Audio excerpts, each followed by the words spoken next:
Thank you so much for watching Landumc Goes There. Please subscribe and hit the like button and the bell notification button. The Man from U.N.C.L.E. is an American spy fiction television series that was produced by MGM Television and was first broadcast on NBC. It stars Robert Vaughn and David McCullum in the lead roles. The series premiered on September 22, 1964, and it completed its run on January 15, 1968. The program led the spy fiction craze that hit television, and by '66 there were nearly a dozen imitators. The storyline for the show goes that Napoleon Solo, played by Robert Vaughn, and Ilya Kuryakin, played by David McCullum, are the two agents of the United Network Command for Law Enforcement with the acronym U.N.C.L.E, who fight evil, primarily an organization of bad people that's called Thrush.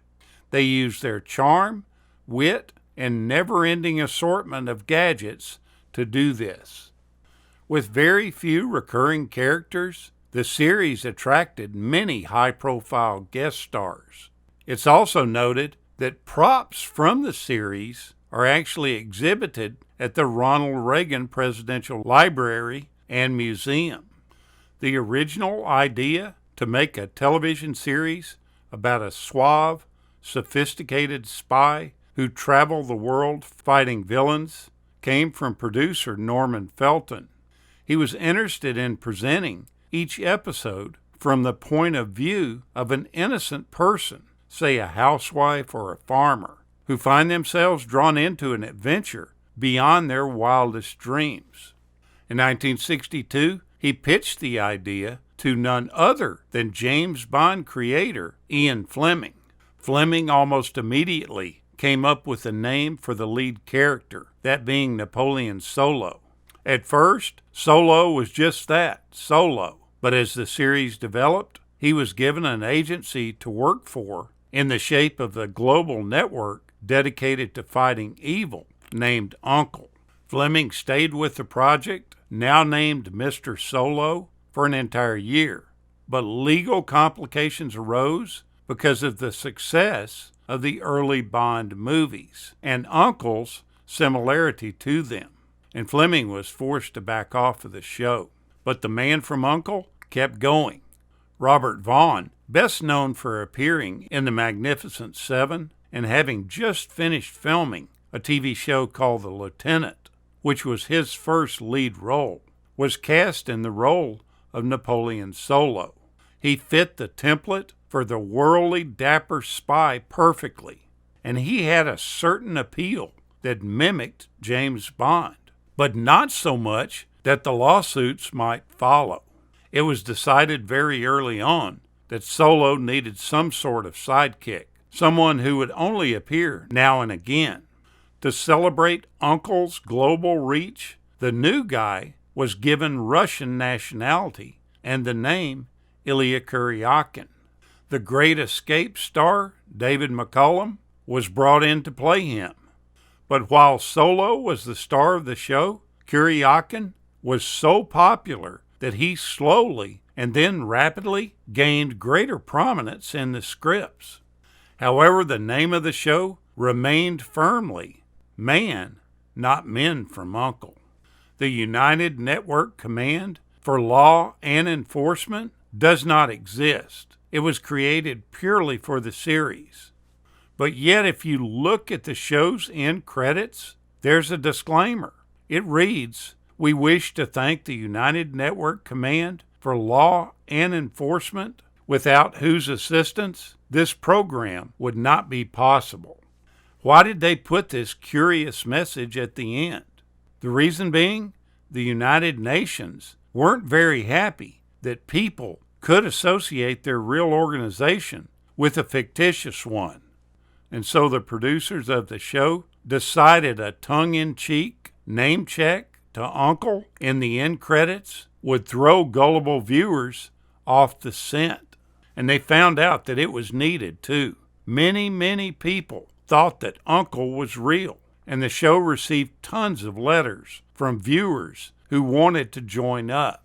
It took most of the first season for the show to gain an audience, but once it did, things just went ballistic. Viewers just loved its outlandish drama, humor, technological gadgets, and most of all, its stars. Or to be more precise, one of them.